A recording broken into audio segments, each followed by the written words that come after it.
Hello, Bachchi. Let's read the question. If the kinetic energy of the particle is increased to 16 times its previous value, the percentage change in the de Broglie wavelength of the particle is. Okay, so question में दे रखा है कि अगर हमने kinetic energy of particle को 16 times its previous value कर दिया, ठीक है, so हमारी kinetic energy को हमने increase कर दिया.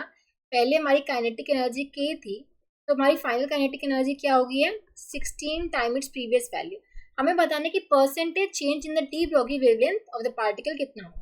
अब देखो जो de Broglie wavelength of the particle है इसका रिलेशन क्या होता है एच अपॉन में मोमेंटम ऑफ द पार्टिकल, और मोमेंटम ऑफ द पार्टिकल की जगह हम लिख सकते हैं 2m times the kinetic energy. ठीक है, ये रिलेशन कहाँ से आता है, काइनेटिक एनर्जी हमारी इक्वल होती है मोमेंटम का स्क्वायर डिवाइड बाय 2m.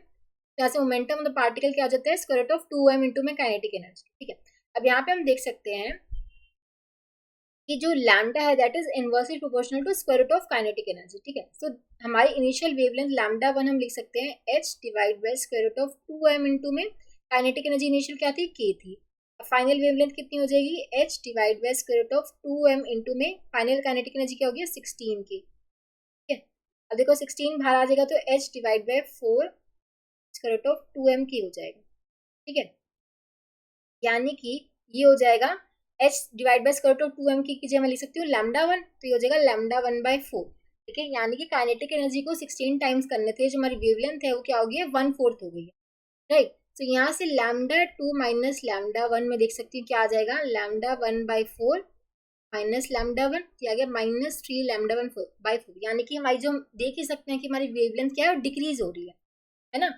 तो अब परसेंटेज चेंज कैसे निकालेंगे lambda 2 minus lambda 1 divide by lambda 1, तो हो जाएगा -3 lambda 1 by 4 divide by lambda 1, तो ये आ जाएगा -3 बाय 4. ठीक है, और परसेंटेज चेंज निकालने के लिए इंटू में 100 से मल्टीप्लाई कर देंगे तो ये आ जाएगा -3 बाय 4 इंटू में 100. ठीक है, तो ये आपका जाएगा, ये आपका आ जाएगा -75%. ठीक है, अब माइनस क्या रिप्रेजेंट कर रहा है, माइनस ये रिप्रेजेंट कर रहा है कि जो परसेंटेज चेंज है नेगेटिव इसलिए आ रहा है क्योंकि ये डिक्रीज हो रही है. ठीक है, माइनस क्या रिप्रेजेंट कर रहा है कि जो आपकी वेवलेंथ है वो डिक्रीज हो रही है इसलिए नेगेटिव आ रहा है. ठीक है, तो परसेंटेज चेंज कितना हो रहा है 75% हो रहा है. Option B would be the correct answer. I hope आप सबको समझ आया होगा. Thank you so much.